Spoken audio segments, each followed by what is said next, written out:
रहा है वो स्टार्ट करेंगे। तो आज का जो हमारा टॉपिक है वो है representation of vectors. Last class में हम लोगों ने पढ़ा था कि क्वांटिटीज़ को दो तरह क्लासीफाई किया गया। पहला जो था वो स्केलर्स थी, सेकंड जो थी वो वेक्टर्स थी। अच्छा बच्चों, अब एक स्केलर को वेक्टर से डिफ्रेंशिएट करने के लिए मीन्स अगर कहीं लिखा हुआ है F इज़ अ फोर्स, अगर कहीं लिखा हुआ है जिस तरह ये देखें ये F है, F एक फोर्स है, किस तरह पता चलेगा कि ये F जो है ये एक स्केलर क्वांटिटी है या एक वेक्टर क्वांटिटी है? तो इस वजह से कुछ मेथड्स हैं जिससे पता चलता है एक स्केलर को वेक्टर से डिफ्रेंशिएट करने के लिए। ठीक है, तो अब हम वो पढ़ेंगे रिप्रेजेंटेशन ऑफ वेक्टर्स के टॉपिक में। अच्छा बच्चों, रिप्रेजेंटेशन ऑफ वेक्टर्स में दो मेथड्स हैं। ठीक है, to differentiate a vector from a scalar quantity, vector को स्केलर से फ़र्क करने के लिए दो तरीक़ाकार इस्तेमाल किए जाते हैं। To differentiate a vector from a scalar quantity, एक वेक्टर को स्केलर से डिफ्रेंशिएट करने के लिए टू मेथड्स आर यूज्ड, दो तरीक़ाकार इस्तेमाल किए जाते हैं।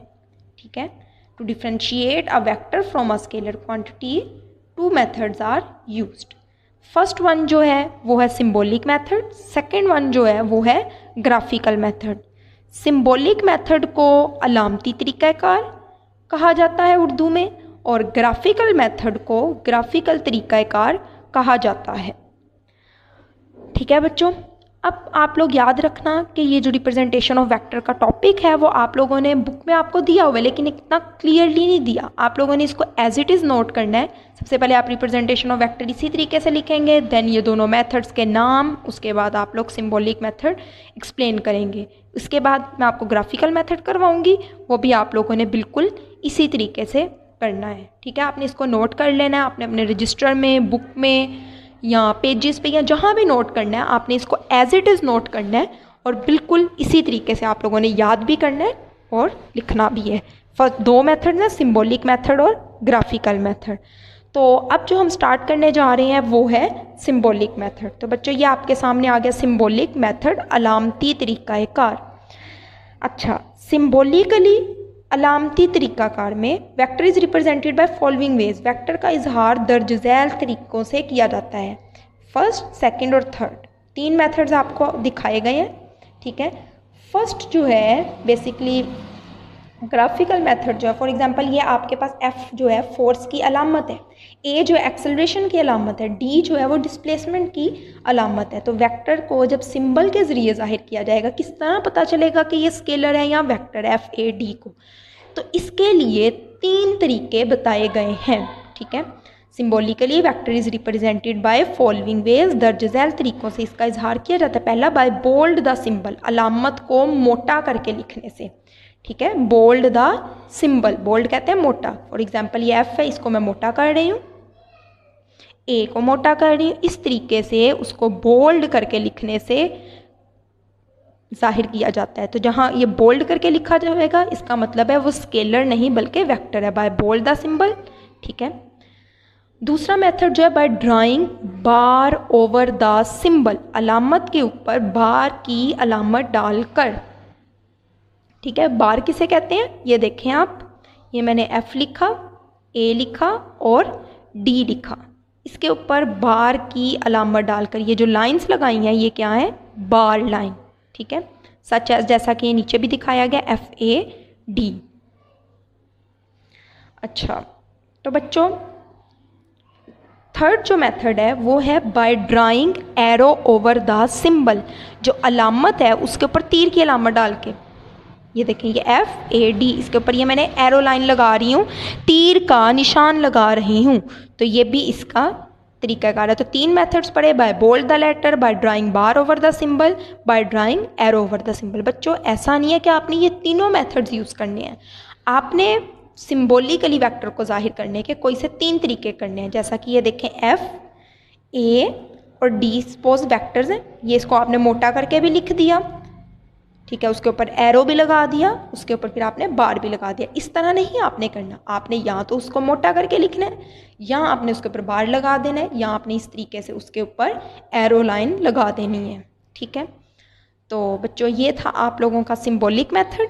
अब हम जो स्टार्ट करेंगे वो करेंगे ग्राफिकल मेथड। उससे पहले देख लें bold the letter, drawing bar over the symbol, या फिर एरो लाइन लगाकर वेक्टर का इजहार सिंबॉलिक मेथड से किया जाता है। ठीक है, ये आप देख रहे हैं कि ये एरो है, ये बार लाइन है।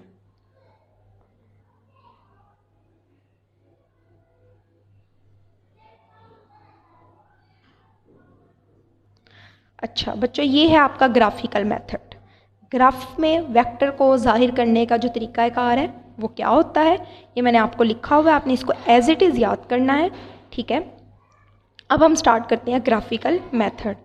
ग्राफिकली जो वेक्टर को है उसको एक एरो लाइन से जाहिर किया जाता है। Graphically a vector is represented by an arrow line. Graphically vector का इजहार एक तीर के निशान से किया जाता है।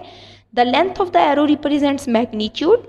लेंथ जो है वो मैग्नीट्यूड को जाहिर करती है, एंड हेड जो है ऑफ एरो रिप्रेजेंट्स डायरेक्शन, सिमत को जाहिर करता है।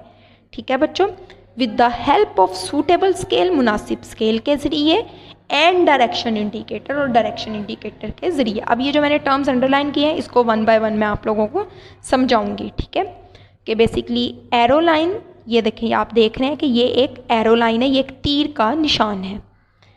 अब इस एरो लाइन की जो लेंथ है, ठीक है, ये पहली लाइन देखें, graphically a vector is represented by an arrow line. Graphically vector का इजहार एक तीर के निशान से किया जाता है। The length of the arrow represents magnitude. ये देखें बच्चों, फॉर एग्जांपल 5 न्यूटन फोर्स है। ठीक है, तो 5 न्यूटन जो है ये लाइन जाहिर कर रही है। लेट्स सपोज ये जो लेंथ है, हम फर्ज कर लेते हैं कि बॉडी पे जो फोर्स लग रही है वो 5 न्यूटन है, तो ये जो लाइन होगी ये किसको जाहिर करेगी, magnitude. The length of the arrow represents magnitude. इसको आपने 5 सेंटीमीटर लाइन से जाहिर कर दिया, तो ये लेंथ कितनी होगी, 5 centimetre. And the head of the arrow represents direction. और इसका जो हेड होता है ये, ठीक है, ये किसको जाहिर करता है, डायरेक्शन को जाहिर करता है।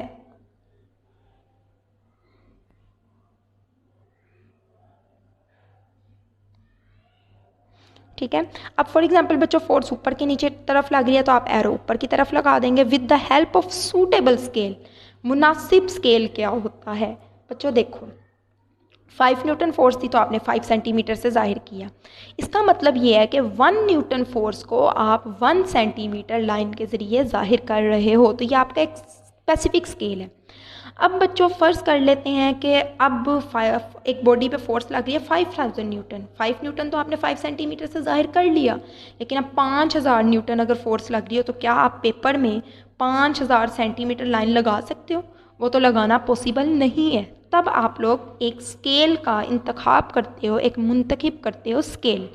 वो किस तरह किया जाता है, वो इस तरह किया जाता है कि फॉर एग्ज़ाम्पल आप कोई सी एक ख़ास वैल्यू लेते हैं, ठीक है, और उसके साथ आप करते हैं, ये देखें आप कि लेट्स सपोज फ़र्ज़ कर लेते हैं, लेट 1 सेंटीमीटर जो है वो जाहिर कर रहा है 1000 न्यूटन को। ठीक है, तो इस तरीके से 5000 न्यूटन को जाहिर करने के लिए 5 centimetre is equal to 5000 newton. ठीक है बच्चों, तो इस तरीके से आप पेपर में 5 सेंटीमीटर की लाइन लगाओगे और इस 5 सेंटीमीटर का मतलब होगा 5000 न्यूटन। ठीक है, अब फर्ज कर लें कि 10,000 न्यूटन फोर्स लग रही है, तो क्या होगा, तब ये जो हम फर्ज कर रहे हैं कि अगर ये जो 1 सेंटीमीटर है ये जाहिर कर रहा है 2000 न्यूटन को, तो फिर 5 सेंटीमीटर किसको जाहिर करेगा, 10,000, तो ये लाइन 10,000 न्यूटन को जाहिर करेगी। इसको कहा जाता है सूटेबल स्केल, एक मुनासिब स्केल के 5 सेंटीमीटर 10,000 न्यूटन को जाहिर कर रहा है। आगे डायरेक्शन इंडिकेटर। अच्छा बच्चों, डायरेक्शन इंडिकेटर में आप देखें, ये जो है नॉर्थ को जाहिर करता है, ये ईस्ट को, ये वेस्ट को, ये साउथ को, मीन्स मशरिक, मगरिब, शमाल, जनूब। ठीक है, अब अगर बॉडी पे फोर्स जिस तरफ लग रही होगी आप इसके ज़रिए जाहिर करेंगे। लेट्स सपोज के फोर्स लग रही है नॉर्थ की तरफ, आप इस तरह एरो लगाएंगे, ईस्ट की तरफ तो आप एरो इस तरह लगाएंगे, अगर वेस्ट की तरफ तो एरो इस तरह लगेगा, अगर साउथ की तरफ तो एरो इस तरीके से लगेगा। But let's suppose force north और ईस्ट के दरमियान लग रही है, नॉर्थ एंड ईस्ट के दरमियान, तो आप इस तरीके से एरो लगाएंगे। अगर नॉर्थ और वेस्ट के दरमियान तो इस तरीके से लगाएंगे। सेम इसी तरह से जहाँ फोर्स लग रही होगी आप उसको जाहिर करेंगे। तो आज की क्लास में हम लोगों ने पढ़ा है कि वेक्टर को जाहिर करने के 2 मेथड्स हैं, सिंबॉलिक मेथड, ग्राफिकल मेथड।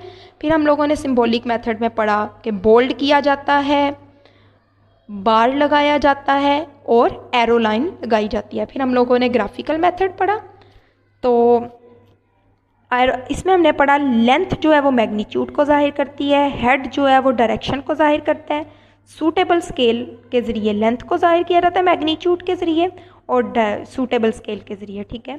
और हेड जो है वो डायरेक्शन को जाहिर करता है डायरेक्शन इंडिकेटर के ज़रिए। बच्चों आज की क्लास के लिए इतना ही, बाकी हम लोग नेक्स्ट क्लास में पढ़ेंगे। नेक्स्ट क्लास में हम पढ़ेंगे कि कौन सी टर्म्स ऐसी हैं जो मोशन से रिलेटेड है, मीन्स हमारा चैप्टर नंबर 2 मोशन से रिलेटेड है। उन टर्म्स को हम 1 बाय 1 डिस्कस करेंगे।